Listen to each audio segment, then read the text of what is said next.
안녕하세요. 저는 29살 직장 다니는 여자입니다. 전 남자친구와는 연애를 대학교 다니던 시절부터 7년이라는 긴 시간 동안 연애를 했습니다. 학교도 같은 학교를 나왔고 취직 준비할 때도 같은 학원이나 스터디 그룹 다니며 오랜 시간 함께 했어요. 서로 대학교 졸업 후에 1년 정도 좋은 직장 잡기 위해 취직 준비를 하는 기간을 가졌고 그때는 서로 공부하고 자격증 따는데 바빴지만 말한 대로 같이 그룹 스터디 다니면서 데이트와 공부를 병행하면서 계속 만났습니다. 20대 중반을 넘어가고 서로 취직한 이후에도 계속 만났으니 주변 지인들도 당연히 저희가 미래에 결혼을 할 거라 믿었고 그 생각은 저도 남자친구도 똑같았어요. 오랜 시간을 같이 지낸 만큼 제가 남자친구에 대해 많은 걸 알고 있다 그렇게 생각했는데 정말 맘먹고 숨긴다면 알 수가 없는 것 같습니다. 저랑 긴 만남을 가져온 남자친구가 정상인지 아닌지 알 수 있는 방법이 있는지 말이에요. 연애할 때야 여자친구한테 못하는 남자친구 어디 있겠어요. 어머니를 끔찍히 아끼는 효자인 건 알고 있었지만 그렇게 효도에 얽매여 있는 그런 사람이라고는 생각도 한 적 없었거든요. 효자인 게 나쁜 게 아니에요.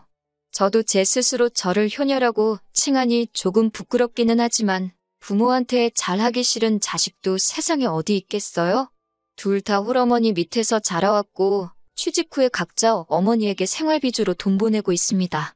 그동안은 연애만 하고 있었지만 서로 나이도 있고 주변 사람들이 저희들에게 너네 결혼은 언제 할 예정이냐는 질문을 하도 많이 받다 보니 자연스럽게 우리 둘 사이에서도 슬슬 결혼 이야기가 오가기 시작했어요. 서로에 대해서 속속들이 알고 있었기 때문에 모아둔 돈이 얼마 있네 이런 이야기는 하지 않았습니다. 그런데 남자친구가 어느 날 갑자기 결혼에 대해 이야기하면서 저한테 딱 하나만 들어달라는 부탁을 해왔습니다. 자기가 집도 해오고 다 해온다고 혼수나 예단 이런 것도 다 필요 없답니다. 단 하나, 자기 어머니를 모시고 사는 것, 이거 하나뿐이라고 하더라고요. 너무 당당하게 그 정도는 쉽지 않겠냐고 물어보길래 어이가 없었어요. 그게 뭐가 쉽냐? 결혼 조건 중에 제일 어려운 게 아니냐고 장난치지 말라고 되받아쳤죠. 서로 다른 직장을 다니며 회사 가까운 곳으로 자리 잡아 둘 다 자취를 하고 있는 상황이었거든요. 남자친구 어머님이 사는 곳이 두 사람 다니는 직장에서도 가까운 곳이 아닌데 그 집에 들어가서 살자는 겁니다. 가구나 가전제품 및 살림살이들은 서로가 쓰던 것들이 있으니 그걸 가져오면 되고 그 외에 필요한 것들은 자기가 다 해오겠다고요. 제가 부탁을 들어줘야 하는 상황이니까 맨몸으로 시집오라고 합니다. 쉽다고 말했으면서 자기가 엄청 어려운 부탁하는 건 알고 있기는 하더라고요. 둘 다 비슷한 회사 다니면서 월급도 비슷하게 받고 있는 상황이었기 때문에 저도 할 말은 해야겠다 싶더라고요. 엄마 집으로 들어가서 사는 거면 집은 나도 해올 수 있고 침대며 필요한 혼수들도 전부 제가 해올 능력 된다고요. 그래서 반대로 저도 남자친구한테 물어봤어요. 너가 해올 것들 내가 다 해올 수 있는데 그러면 반대로 우리 부모님 모시고 살 수 있냐고요. 침대 하나만 사오면 부모님 모시고 살 수 있는 거냐고 물어봤어요. 그랬더니 자기가 무슨 침대 하나만 들고 결혼하려고 했는 줄 아냐면서 저보고 비하기 심하다고 하네요. 애초에 신혼생활부터 우리 엄마가 됐든 너네 엄마가 됐든 학가에서 살 생각 전혀 없었다고. 혹시나 만약에 나중에 둘 중에 어느 한 분이라도 나이 드셔서 거동이 힘들거나 상황이 안 좋아지면 모를까? 아직 우리 엄마나 너네 엄마나 다 한참 되시고 일도 하고 계시는데 우리가 왜 신혼부터 모시고 살 생각을 하고 있어야 되냐고. 나는 그렇게 못하겠다. 솔직한 마음을 이야기했어요. 그랬더니 남자친구가 저한테 그래? 그럼 너는 나랑 결혼 못하겠네. 이렇게 자신있게 대답하더라고요. 그때 느꼈어요. 이 사람이 말하는 게 떠보는 게 아니고 진심이라는 걸요. 무슨 면접 보는 것도 아니고 아무리 몇 년을 연애해왔지만 결혼의 자격을 자기 입으로 논하는 게 어이가 없었죠. 부모님 안 모시고 산다면 결혼을 안 하려고 하는 거냐 물었더니 다른 건 몰라도 그것만큼은 양보를 못 하겠다고 하더라고요. 그래서 저도 알겠다고 그러면 둘 다 더 이상 시간 낭비할 게 뭐 있냐고 이만 헤어지자고 강수를 뒀어요. 그러니까 정말 입가에 거품을 물면서 저한테 뭐라 하더라고요. 저보고 이상한 억지 부리지 말라면서 말입니다. 너네 집이 엄청난 부자라면 모를까? 일반적으로 보면 대한민국에서 처가살이하는 남자보단 남자 쪽 부모님 모시고 사는 비율이 더 높다고. 그만큼 부모에 대한 봉양 의무는 남자한테 있는 거나 마찬가지라고. 이제 막 군대 전역해서 대학생활 다시 시작한 제 남동생까지 들먹이면서 너네 부모님은 나중에 제 동생이 모시면 되는 거 아니냐고 하더라고요. 우리가 만나온 게 벌써 몇 년째인데 너가 이런 사람인 줄 진작에 알았다면 애초에 저랑 그렇게 길게 만나지도 않았을 거라고.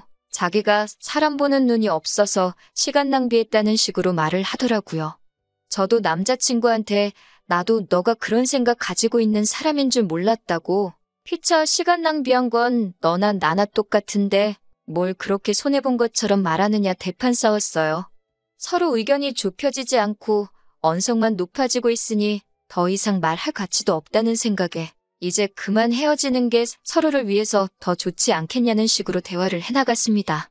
이런 일로 헤어지게 되는 건 안타깝지만 그래도 여태 만나온 시간이 있는데 마지막 모습 이렇게 싸우고 끝내지 말자고요. 결국 7년 연애에 종지부를 찍게 되었네요. 앞서 말씀드렸다시피 같은 대학교 나오면서 취직 준비도 같이 했기 때문에 주변 인맥도 비슷해요. 저희들 오래 알고 봐온 사람들 많고 그 사람들 당연히 저희가 결혼하는 걸로 알고 있었을 테니 헤어지는 이유 솔직하게 말하면 주변 사람들한텐 너가 욕먹을 거라고. 그러니까 그냥 오래 만나면서 성격 차이 같은 게 있었는데 그걸 이유로 헤어진 걸로 하자고 제가 제안을 했어요.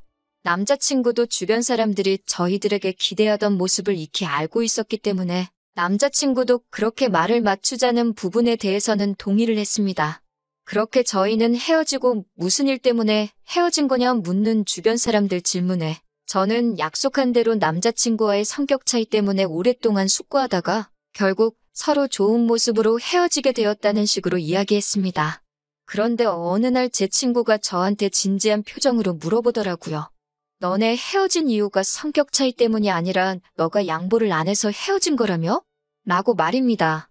조금 쎄한 느낌을 받아서 그게 무슨 소리냐? 자초지종을 물어봤더니 다른 게 아니라 이놈이 지인들에게 애시당초 우리가 서로 합의한 대로 말하지 않고 없던 사실도 있던 것처럼 부풀려서 온갖 거짓말이랑 거짓말은 다 했더라고요. 아주 저를 저만 아는 이기적이고 못된 여자로 만들어놨어요.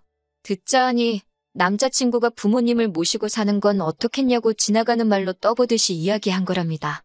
그런데 제가 온갖 욕이란 욕은 다 하면서 헤어지자고 했다고 하더라고요. 제가 시집갈 때 모아놓은 돈은 다 우리 엄마 드리고 저는 몸만 올 거라고 했다고까지 하네요.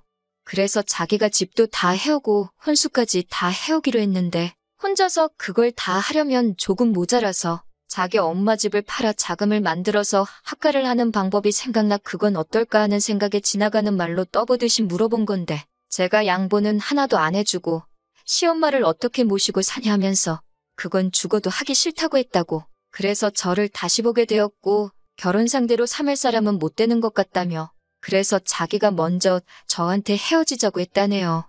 심지어 저는 여태 모은 돈을 결혼하면 엄마에게 준다고 했다더군요. 그러고 나서 얼마 뒤에는 또 제가 혼수 정도는 해올 테니 다시 만나달라고까지 남자친구한테 매달렸답니다.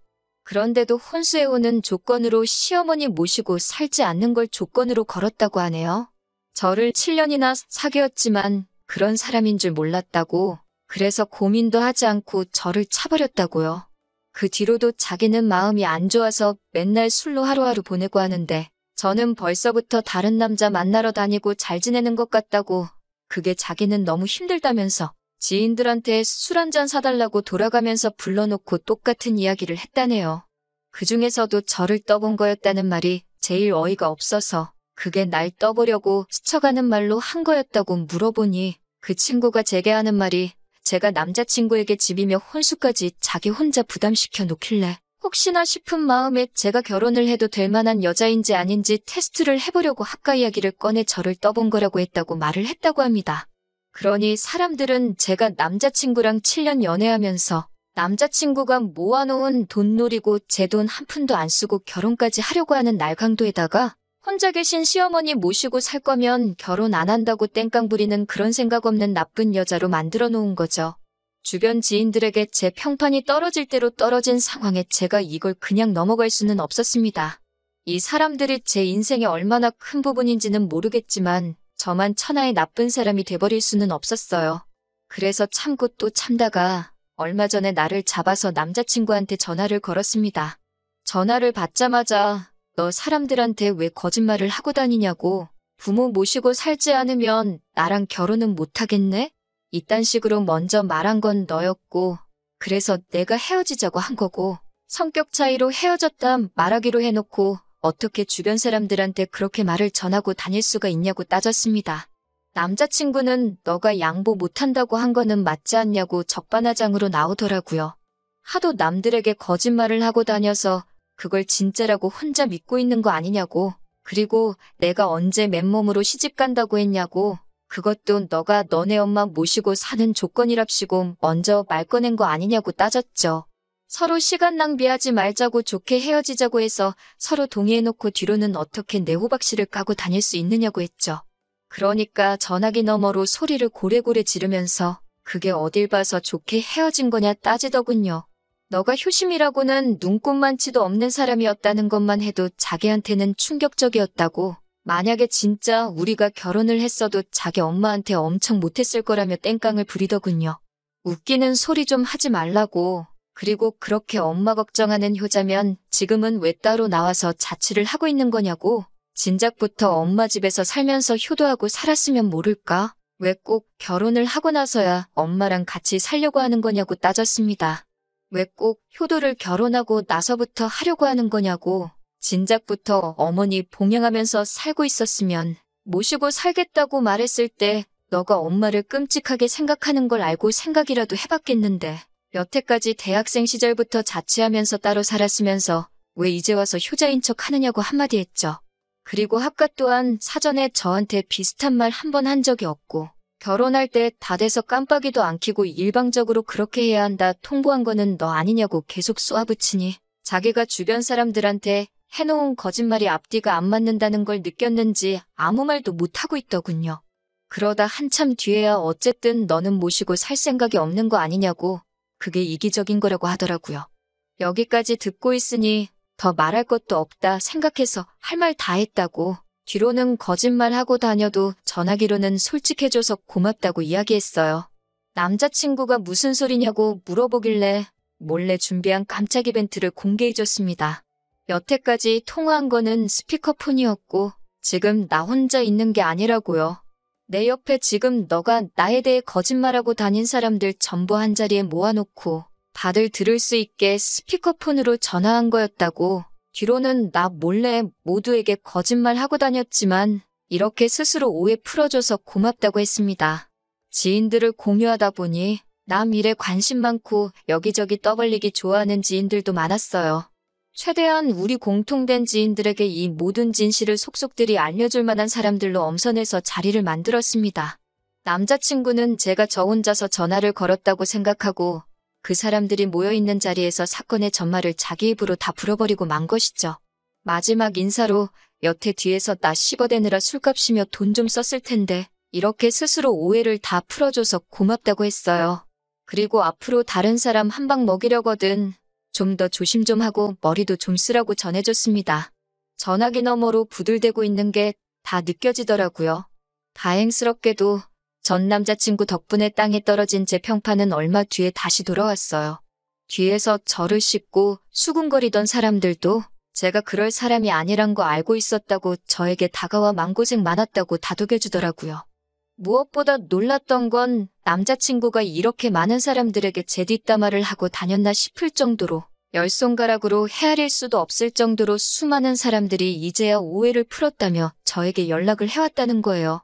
같이 취업 준비하면서 오랫동안 쌓아온 인맥이기 때문에 모임도 그만큼 잦았는데 남자친구는 그렇게 만천하에 자기의 본색을 들켜버린 이후로는 지인들 모임에도 코빼기도 비추지 않게 되었습니다. 네 편, 내 편 나눠서 싸우려고 하던 건 아닌데 그래도 이유도 모르고 한 방 먹었으면 더 크게 한 방 돌려주는 게 인지상정 아니겠어요?